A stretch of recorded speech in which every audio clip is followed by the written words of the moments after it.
बंटवारा। बलदेव सिंह एक अच्छे किसान थे। उनकी सूझबूझ और चतुराई के चर्चे सारे गांव में रहते थे। धर्मपत्नी रत्ना देवी भी मिलनसार एवं कुशल गृहिणी थी। बड़े बेटे राजकुमार एवं बेटी कुसुम की शादी हो गई थी। बलदेव जी नाती पोते वाले हो गए थे। छोटे बेटे अजब सिंह की शादी होनी थी। पढ़ा लिखा था, नौकरी के लिए प्रयासरत था, लेकिन कहीं नौकरी नहीं मिल रही थी। गांव में ही एक छोटी सी किराना दुकान खुली थी। 8वीं तक के बच्चों को पढ़ा भी लिया करता था। आय हो जाती थी। बड़े भैया खेती करते थे, पिता बुजुर्ग हो चले थे, सो काम में कम ही हाथ बटा पाते थे। सब कुछ अच्छा चल रहा था। अजब पढ़ा लिखा था, पढ़ी लिखी बहू की तलाश हो रही थी। आखिर पास ही के गांव में रजनी नाम की युवती से अजब की शादी हो गई। घर में खुशियों का माहौल था। बच्चों को चाची मिल गई, देवरानी जेठानी घर का काम कर लेती, सो रत्ना को भी राहत मिल गई थी। सब खुशी खुशी रह रहे थे। वैशाख का महीना था। फसल अच्छी हुई थी।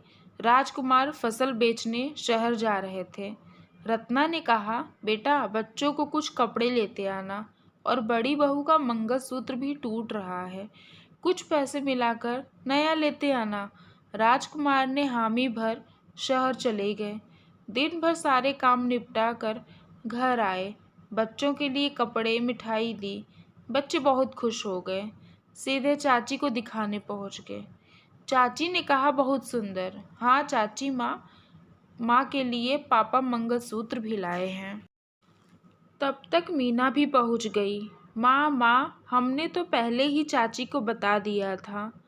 मंगलसूत्र देख रजनी ने खुश होने का अभिनय तो किया, लेकिन मन ही मन कुढ़ गई। बहुत अच्छा दीदी। रात को अजब दुकान बंद कर घर लौटा था। रजनी का उतरा हुआ चेहरा देख पूछा, बैठा, आज कुछ नाराज सी लग रही हो, क्या बात है? रजनी, कुछ नहीं, तुम्हें तो दीन दुनिया की कोई खबर नहीं है। अजब, क्या बात है? अरे जेठ जी और दीदी मिलकर खेती की पैदावार से हाथ बना रहे हैं। कल को जब हम अलग होंगे तो हम तो हाथ पैरों से ही रह जाएंगे। अजब ने कहा, रजनी कैसी बातें कर रही हो? भैया भाभी बहुत ईमानदार हैं। बड़ी परेशानियों से माँ पिताजी के साथ यह घर बनाया है। रजनी बोली, तुम्हें तो कुछ समझ में नहीं आता, पर तुम सुन लो, अब बंटवारा कर लो। अब मैं इनके साथ नहीं रह सकती। बच्चों के कपड़े आ गए, जेठानी को नया मंगलसूत्र, मुझे क्या? रजनी, तुम्हें तो अभी अभी शादी में नए जेवर बने हैं, कपड़े भी ढेर सारे हैं, फिर यह कैसी नाराजगी? तुम लाख सफाई दो। मैंने भी कह दिया सो कह दिया। वाद विवाद कर दोनों सो गए। अजब उठकर दुकान पर चला गया। रजनी सोती रही। रजनी को न देख बड़ी बहू रजनी को चाय लेकर आ गई। रजनी ने कहा, मुझे नहीं पीनी चाय वाय। आज लहजे में नाराजगी झलक रही थी। मीना कुछ समझ न पाई। बिना कुछ बोले उल्टे पैर लौट आई। उस दिन से जैसे वैर प्रीत और मद छुपते नहीं, सो देवरानी जेठानी के द्वेष भाव छुपे न रह सके। रत्ना भी दोनों के विचार व्यवहार से परेशान रहने लगी। कभी काम पर से, कभी बच्चों पर से। आए दिन घर में कलह होने लगी। औरतों की रोज रोज शिकायतें, द्वेष के कारण भाइयों में भी दूरियां बढ़ने लगी। जो घर सूझबूझ एवं चतुराई के लिए जाना जाता था, अब महाभारत का मैदान बनते जा रहा था। बलदेव सिंह, रत्ना बहुत परेशान हो गए थे। रोज रोज की लड़ाई, घर की बदनामी से दोनों में एक दिन तय कर लिया, बंटवारा कर ही दिया जाए। दूसरे दिन बलदेव सिंह, रत्ना ने दोनों बहू बेटों को बुलाया। किस्मत से बेटी कुसुम भी आई हुई थी। सब बैठे थे। बलदेव सिंह बोले, ठीक है बेटा, अब तक अच्छी चली, आगे भी परिवार में सब अच्छा चले, सो बंटवारा कर लो। मेरे पास जो ज़मीन है, घर है, सो आधा आधा बांट लो। जमा पूंजी कुछ है नहीं, अपना अपना कमाओ और खाओ। दोनों ने सहमति दी। रजनी बोली, बंटवारा अभी पूरा नहीं हुआ। कुसुम बोली, भाभी अब क्या बचा है?